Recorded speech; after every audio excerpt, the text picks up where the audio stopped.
Hello, church and friends, anybody who's watching. I'm excited to talk with you today and read from a gospel primer about how the gospel, and as we dwell on it, gives us boldness in multiple areas in our life. And we need boldness, right? This is actually the second to last devotion I'm going to do from a gospel primer. And it's been a great journey. It's been great for me to meditate on these things, hopefully great for you. If you'd like to go back and listen to any of the others, you can do that on our YouTube page. And also, you may just want to order the book, A Gospel Primer for Christians, and read it and meditate on it yourself. All right, so meditation number 30, Milton Vincent actually calls it my manifesto, but it's really all about how the gospel gives us boldness. So here's what he writes. Boldness is critical. Without boldness, my life story will be one of great deeds left undone, victories unwon, petitions left unprayed, and timely words unsaid. If I wish to live only a pathetically small portion of the life God has prepared for me, then I need no boldness. But if I want to live life to bloom full and loom large for the glory of God, then I must have boldness. And nothing so nourishes boldness in me like the gospel. All right, so the gospel banishes fear of judgment, right? Fear of the wrath of God. So the gospel gives me boldness first by banishing my greatest fear, the fear of God's eternal wrath. Indeed, Christ bore God's wrath upon himself, not simply so I could escape that wrath on some future day, but also that I might be released from the daily fear of such wrath as I think ahead to Judgment Day. Because this fear hinders the ongoing work of God in me, the love of God continually expels this fear whenever it appears and nurtures within me a confident eagerness to face God on Judgment Day. And he gets that from 1 John 4:17, which says, "By this, love is perfected with us, so that we may have confidence in the day of judgment. Because as he is, so also are we in this world. There is no fear in love, but perfect love casts out fear, because fear involves punishment, and the one who fears is not perfected in love." So living in the daily relief of this fear frees me up to continue being perfected in confidence by the love of God.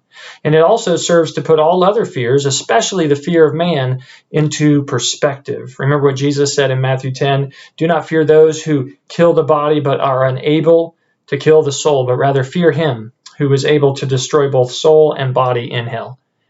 But what he's saying there is if you're right with God, if you are in right relationship with God, if you've trusted in Christ and his gospel, then God is on your side. And you don't need to worry about what other people think of you or what they'll do to you, because God is for you.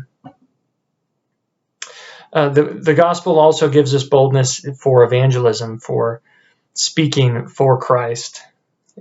Vincent says, additionally, the more I experience the life-transforming power of the gospel, the more confident I am in speaking it to others, both saved and lost. I know what the gospel can do in people's lives if they would believe the fullness of it, because I see what it is doing in me and in others. Therefore, I have increasing boldness to speak the whole gospel to others, even amidst opposition. I was just talking to a friend today, actually, and he was sharing how over the last 6 months, really since the pandemic started, his walk with God has just gone so much deeper, so much more time in the Word, God meeting him just enjoying Jesus through the scriptures and in prayer and meditation day after day. And what he's also found is that he is finding and taking all kinds of opportunities to speak about Jesus and to share the gospel with other people. As Christ and what he's done is on the front of his mind and filling his heart, he's finding it not as hard to talk about him in all kinds of situations, even with people he's just met. And that's what the gospel does. It gives us boldness. The gospel also gives us boldness in prayer. The more I comprehend what God has done for me through Christ, the more I find myself confidently coming before God in prayer, speaking to him in situations in which I formerly would have shrunk from him, and offering requests that I formerly would have been too timid to offer, due either to the largeness of the request or my own sinful unworthiness.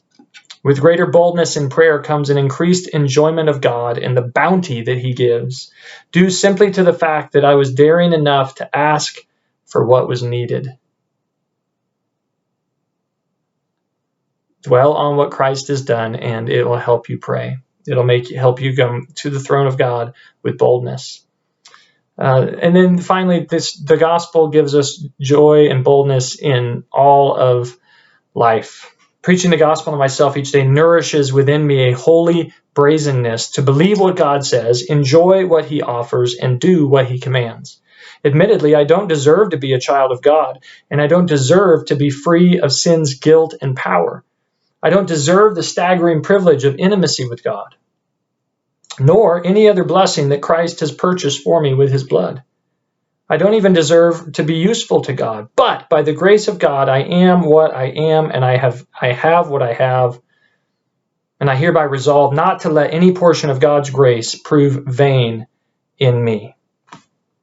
And he's referring to Paul's statement in 1 Corinthians 15, where he says, I am the least of the apostles and not fit to be called an apostle because I persecuted the church of God, but by the grace of God I am what I am, and his grace toward me did not prove vain, but I labored even more than all of them, yet not I, but the grace of God which was with me.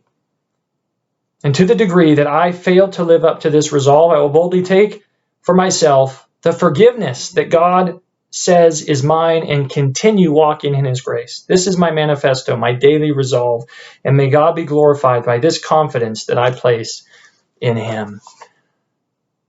Oh, I kind of just want to read that again, but if you want to hear it again, you can go back and listen, or you can buy the book and meditate on that. But God invites us to venture our whole life and to be bold in our living, in our praying, in our evangelism, in our enjoyment of God's gifts to us.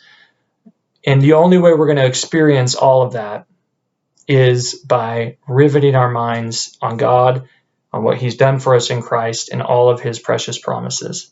All right, God bless you, and I'll see you on Sunday, Lord willing, at 8:30.